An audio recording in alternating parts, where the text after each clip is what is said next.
Կոմիտասի անվան պետական կոնսերվատորիայի Ղազարոս Սարյանի անվան օպերային ստուդիայում ներկայացվեց Ջոակինո Ռոսինի ամուսնական մուրհակ կոմիկական օպերան։ Այդ առիթով այս պահին տաղավարում մենք հյուրընկալել ենք օպերայի եւ բալետի թատրոնի, ինչպես նաեւ օպերային ստուդիայի դիրիժոր Կարեն Լավչյանին,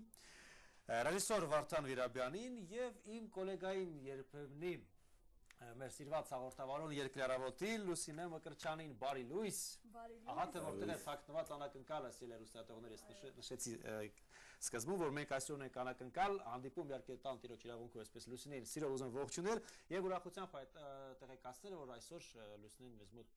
հյուրի կարգավիճակում է եւ ուզում շնորհավորել Լուսինեին առաջին լուրջ ելույթի կապակցությամբ։ Եվ իհարկե մենք բոլորս քո գործընկերները երկրարավոտի ուրեմն աշխատակիցները եւ ամբողջ երկիր մեդիան քեզ հետ էր ուրբաթ նաեւ մենք այսպես սպասում էինք քո հաջող եւ գեղեցիկ ելույթին եւ այսօր մենք կդիտենք հատվածներ, այո, ներկայացումից։ Իհարկե կդիտենք, նախ ուզում եմ շնորհակալություն հայտնել Տիգրան, շատ կարոտել էի ձեզ, կարոտել էի նաև մեր հեռուստադիտողներին, ճիշտ է այսօր ես հյուրի կարգավիճակով եմ, բայց ողջունում եմ մեր բոլոր հեռուստադիտողներին եւ արդեն թերևս խոսքը կփոխանցեմ մեր սիրելի ռեժիսորին եւ դիրիժորին, նրանք արդեն կներկայացնեն մեր ներկայացման մասին ավելի մանրամասն։ Ջոակինո Ռոսինի ամուսնական մուրհակ կոմիկական օպերայի մասին է խոսքը, սիրելի հեռուստատողներ, եւ տեղեկացնենք, որ երկու շաբթի, այսինքն վաղը կրկին կա ներկայացում եւ կարող են գալ օպերային ստուդիա եւ եւս մեկ անգամ վայելել այդ հրաշալի ստեղծագործությունը։ Խոսեք մի փոքր ներկայացման մասին։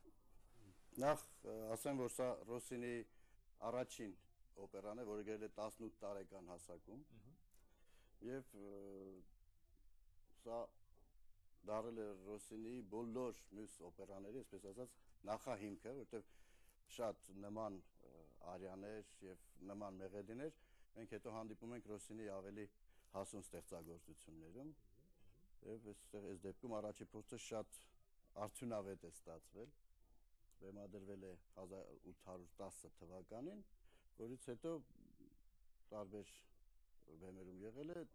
ցավոք հիմա շատ քիչ է կատարում այս օպերան։ Որն է պատճառը, ինչու՞։ Չգիտեմ, կոմերցիոն չէ Ռոսինի այդ ստեղծագործությունը։ Չէ, կոմերցիոն կա, կատարումներ կան, բայց օրինակ օպերայի պարտիտուրը ձեռք բերելու համար մենք խնդիրներ ունեցանք, որովհետև սովորաբար, ասենք, Ամերիկայից բերեցինք, կար մի շատ լավ խանութ, որտեղ բոլոր պարտիտուրները լինում են, սա չկար, ասենք որ քիչ է կատարում եւ պատվիրեցին Եվրոպա, Եվրոպայից նորից եկավ Ամերիկա, Ամերիկայից մեր գոլեգաներից մեկը բերեց հասցրեց պարտիտուրը, բայց մենք աշխատանքներ արդեն սկսել էինք առանց պարտիտուրի ունենալով կլավիր սկսել էինք աշխատանքները մի անգամից ուրեմն երկու գլխավոր դերակատարուհիների հետ երկուսն էլ շատ սիրունիկ, շատ գեղեցիկ ձայն ունեցող ուրեմն երգչուհիներ են եւ երկու տարբեր տեսակի կոչվում է ֆանի այդ աղջկա անունը երկու տարբեր ֆանիներ ունեցանք իրարից տարբեր բայց երկուսն էլ շատ լավ։ Ինչ կասի մեզ ռեժիսորը Վարդան Վիրաբյան Լուսինեի դերակատարման մասին, գիտեմ Լուսինեի համար շատ հուզիչ էր առաջին ելույթը, առաջին ասելով առաջին գլխավոր դերը։ Այո, կարելի ասել դեբյուտը։ Դեբյուտը կարելի ասել, որտեղ մինչ այդ գիտեմ բազմաթիվ ներկայացումներում ես եղել ներգրաված, բայց ոչ որպես գլխավոր դերակատար։ Այդ տարում ինչպես վստահեցիք մեր Լուսինեին, ինչպես նա արդարացրեց իրեն թե ոչ, խնդրում ասեք այդ մասին թող իմանան նաև հեռուստատողները։ Ուրեմն ասեմ, արդարացրեց առաջի հերթին այն պատճառով, որ ինձ գրավեց Լուսինեի մոտ իր պարտաճանաչությունը գործի հանդեպ։ Իր պրոֆեսիոնալիզմը ուսման ժամանակ, երբ որ մենք դեռ պարտիաներն էինք սովորում, շատ ուշադիր, շատ լուրջ էր վերաբերվում իր աշխատանքին եւ այդ պատճառով դա սկսեց ավելի հետաքրքրել որպես վստահություններ շնչեց։ Հա, որպես անձ սկսեց հետաքրքրել եւ մենք փորձեցինք, որ երկրորդ ներկայացումը արդեն տալ Լուսինեին, չնայած որ դա իր առաջի բեմելն է լուրջ օպերային արվեստում։ Ինքը համերգներ շատ համերգային գործունեություն ունեցել է եւ թե օպերային բեմում, թե շատ այլ ուրիշ լավ բեմերում, բայց օպերային արվեստում սա իր առաջի լուրջ բեմելն է։ Ես իրան շնորհավորում եմ եթերից նույնպես ինքը կարողացավ անել այն պահանջների այն ընդունելի մինիմումը, որը նոր մարդու համար ընդունելի, անհրաժեշտ է, այո։ Հուսով եմ, որ երկուշաբթի օրը վաղը ավելի ինքը արդեն ավելի փորձ, որովհետև ներկայացում խաղալը դա արժի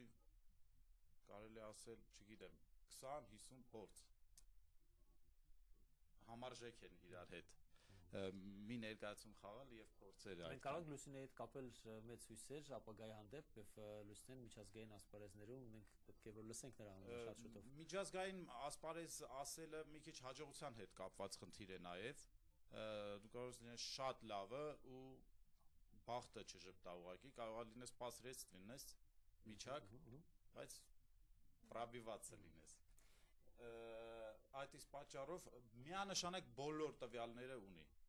Այդ դա ենք ուզում դուք էլ ասեք։ Մենք բոլորս ովքեր աշխատել են Լուսինեի հետ հավատացել ենք միշտ եւ վստահ ենք եղել որ միանշանակ բոլոր տվյալները ունի Լուսինեն դառնալու շատ լավ երգչուհի, օպերայի երգչուհի։ Շնորհակալ եմ, չեմ ուզում որ միայն իմ մասին խոսվի, կուզենամ որ մի փոքր նաեւ խոսենք ներկայացման մասին։ Ինչի մասն է ներկայացումը եւ ինչպես նաեւ հրավիրենք մեր բոլոր հերոստատողներին, ում որ կհետաքրքրի իհարկե, ասեմ որ օպերան կոմիկական ներկայացում է, ամուսնական մուրհակ, մի շատ հետաքրքիր պատմություն մի աղջնակի մասին, ում հայրը որոշում է աղջկան ամուսնացնել մի հարուստ մարդու հետ, որը Կանադայից ժամանում է Եվրոպա։ Շատ ակտուալ թեմա է, այո։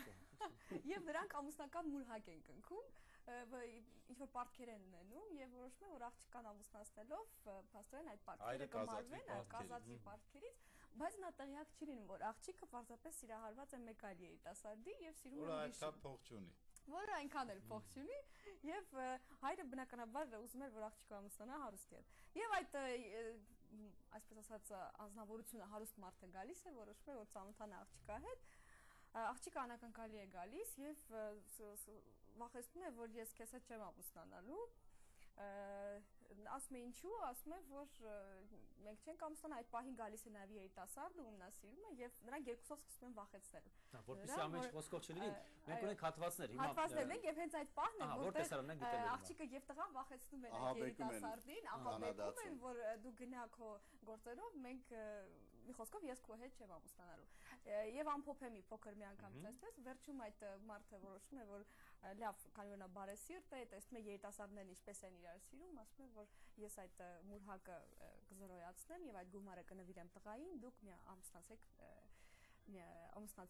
եւ այո երջանիկ ավարտ է սպասվում վերջում համոզում են բոլորը հորը աղջկա հորը որ այդ մարդը համաձայնություն է տվել աղջիկը սիրում է նրան եւ հայրը վերջապես համաձայնություն է տալիս այո եւ աղքատ երիտասարդը հարուստ է եւ վերջապես իրախություն բոլորի նրանք ամուսնանում են ասեմ որ շատ ու շատ օպերաներում ինչպես ովքեր որ տեղյակ են գնում են գիտեն շատ օպերաներում սցենարական երբեմն ավարտվում է ավելի տխուր ավարտով բայց քանի որ սա ավելի կոմիկական օպերա է ու ավարտվում է ուրախ երջանիկ ավարտ է վերջում խոսքով շատ գեղեցիկ եւ կոմիկական օպերա է ստացվել բեմադրության մասին քիչ հետո երևի կխոսի Վարդանը այս պահին թերևս հատվածը դիտելուց հետո այո դիտենք որպեսզի ամեն ինչ պարզ լինի շարունակենք խնդրեմ